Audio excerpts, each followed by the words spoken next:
아까 그 라임 그 펀드 관련해서 제가 한번 팩트 정리를 한번 해볼게요. 이종필이라고 하는 사람이 옥중 서신을 보냈습니다. 한 언론사에. 그 언론사에 보낸 거에 보면 오늘 뭐 질의가 나온 것처럼 테티스 11호의 판매 보수율은 0.04고 1%대인 다른 펀드들과 비교해 수수료가 낮지 않았나 라고 하면서 특혜 아니냐 이런 식의 얘기가 있다라고 이제 질의를 보냈더니 답이 뭐라고 왔냐면 운용 보수가 1%로 라임 사모펀드의 평균 운용 수수료 0.4%보다 되레 2배 반 높았다 이렇게 이야기를 합니다. 아까 우리 후보자님도 잘 몰라서 특혜니 뭐 이렇게 얘기를 하면 사실은 좀 혼란스러울 텐데요. 이 자체에서 제가 보기에는 라임사로부터는 이 사람들에게 투자를 받아서 이익을 보려고 했던 한 영업 대상에 불과했다 이렇게 볼 수 있을 것 같은데요. 오히려 운용 보수가 1%로 라임 사모펀드의 평균 운용 수수료 0.4%보다 되려 높았다라고 합니다. 조금 더 확인해 나가는 게 필요한데 가족이 연루되어 있다고 해서 전부 다 특혜 이렇게 얘기하는 것은 팩트 체크해서 한 번 더 짚고 넘어가겠다 이렇게 말씀드리겠습니다. 그리고 다음 한번 넘겨주세요. 또 한 가지 팩트 체크를 하도록 하겠습니다. 아까 문 대통령이 청와대에서 오찬하신 장면이 나왔습니다. 그게 봉준호 감독이 기생충이라고 하는 영화로 세계적인 상을 받으면서입니다. 그날은 2월 20일입니다. 2월 20일. 오찬을 했던 시간이에요. 그런데 사실은 안타깝지만 첫 사망자가 코로나19로 그날 나오게 됩니다. 그런데 그 첫 사망자에 대한 질병본부의 발표는 바로 오후 4시에 나오게 됩니다. 오후 4시. 그러니까 오찬이 있고 난 오후에 나오는 거죠. 언론 보도는 약 5시경에 나온다라고 말씀드릴 수 있을 것 같은데요.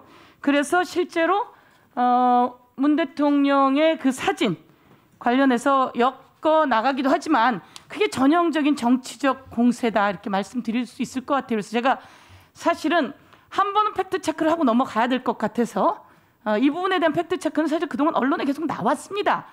누군가 그렇게 연결시키고 싶어 하는데 그것을 이 자리에서 또 이야기된 것에 대해서 제가 다시 한번 팩트 체크하겠습니다. 문 대통령과 본 감독의 오찬은 12시, 질병관리본부가 첫 사망자 발표 시각은 오후 4시다라고 하는 말씀을 드릴게요. 팩트 체크 되셨습니까? 예. 예, 다음 넘겨봐 주세요.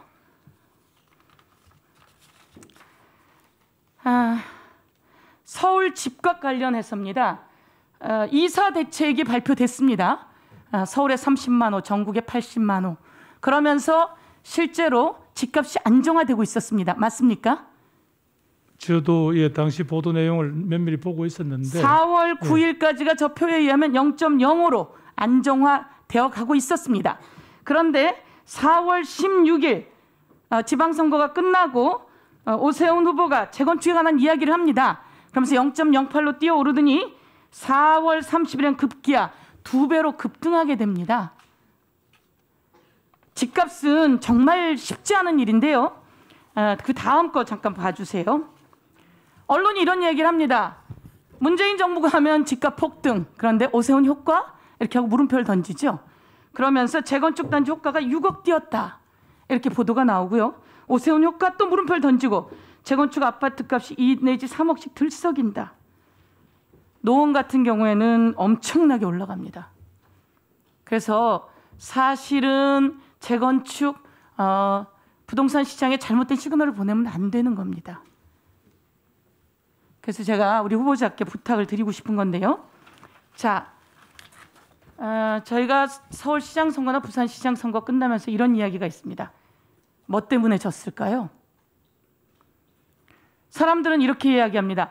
부동산이요. 그런데 부동산에 대해서 뭐라고 얘기하냐면 부동산 값이 올라간 것을 못 잡아줘서 그렇습니다라고 이야기합니다. 부동산 값이 올라가는 걸 못 잡아줘서. 두 번째는 LH 등 공직자들이 투기한 것을 못 잡아줘서 그렇습니다라고 얘기를 합니다. 그러면 이 부분을 잡는 게 저희들의 해법입니다.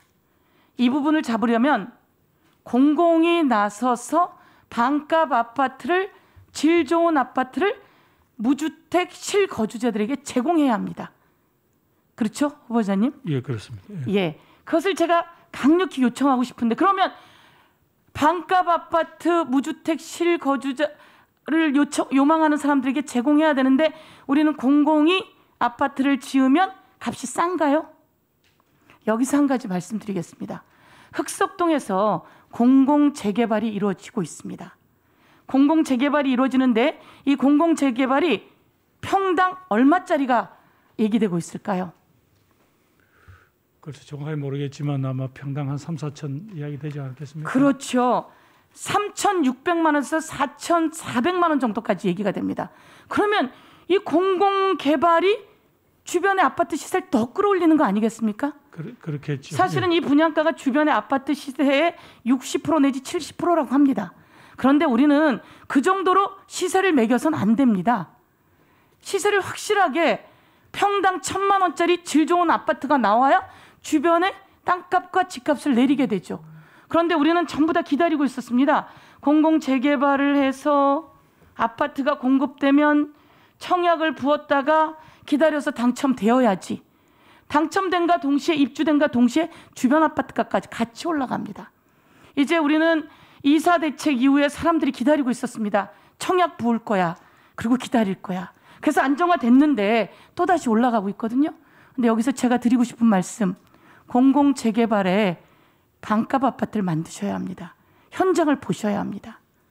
그 부분에 대해서 말씀을 주십시오.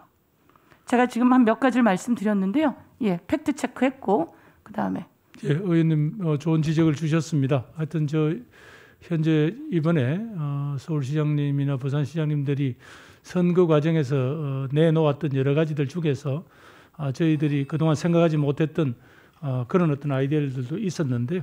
지금 위원님께서 제시하신 저런 방법하고 그런 것 중에서 좀 더 현실성 있게 다가가는 정책이 있다면 그걸 한번 조합을 해서 만들어 보겠습니다.